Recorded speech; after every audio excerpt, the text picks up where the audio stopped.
I speak to you this morning in an hour of anguish for our nation. Just before 9 p.m. last night, an American Airlines regional jet carrying 60 passengers and 4 crew collided with an Army Black Hawk helicopter carrying 3 military service members over the Potomac River in Washington, D.C., while on final approach to Reagan National Airport. Both aircraft crashed instantly and were immediately submerged into the icy waters of the Potomac. Real tragedy.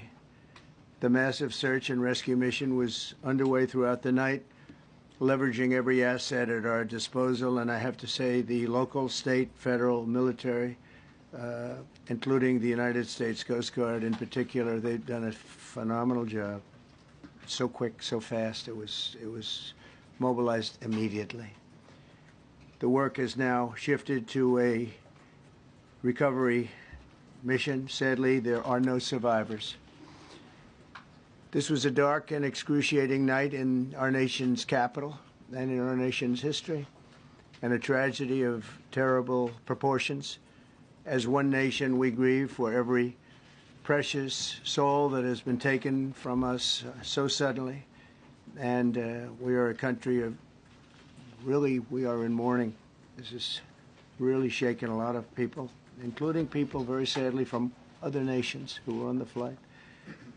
For the family members back in Wichita, Kansas, here in Washington, D.C., and throughout the United States and in Russia, we have a Russia contingent, some very talented people. Unfortunately, were on that plane. Very, very, very sorry about that. Whose loved ones were aboard the passenger jet. We can only begin to imagine the agony that you're all feeling. Nothing worse. On behalf of the First Lady, myself, and 340 million Americans, our hearts are shattered alongside yours, and our prayers are with you now and in the days to come. We'll be working very, very diligently in the days to come. We're here for you to wipe away the tears and to offer you our devotion, our love, and our support. There's great support. In moments like this, the differences between Americans fade to nothing compared to the bonds of affection and loyalty that unite us all, both as Americans and even as nations. We are one family, and today we are all heartbroken. We're all searching for answers. That icy, icy Potomac, it was a cold, cold night, cold water. We're all overcome with the grief for many who have so tragically perished, will no longer be with us. Together we take solace in the knowledge that their journey ended not in the cold waters of the Potomac, but in the warm embrace of a loving God. We do not know what led to this crash, but we have some very strong opinions and ideas, and I think we'll probably state those opinions now.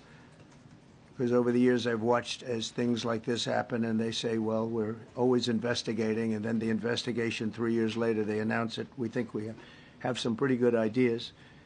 But we'll find out how this disaster occurred, and we'll ensure that nothing like this ever happens again.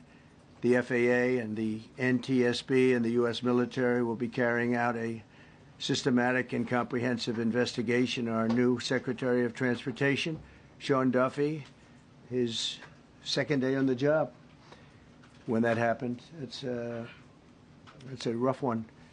We'll be working tirelessly. He's a great gentleman. The whole group these are great people, and they are working tirelessly to figure out exactly what happened.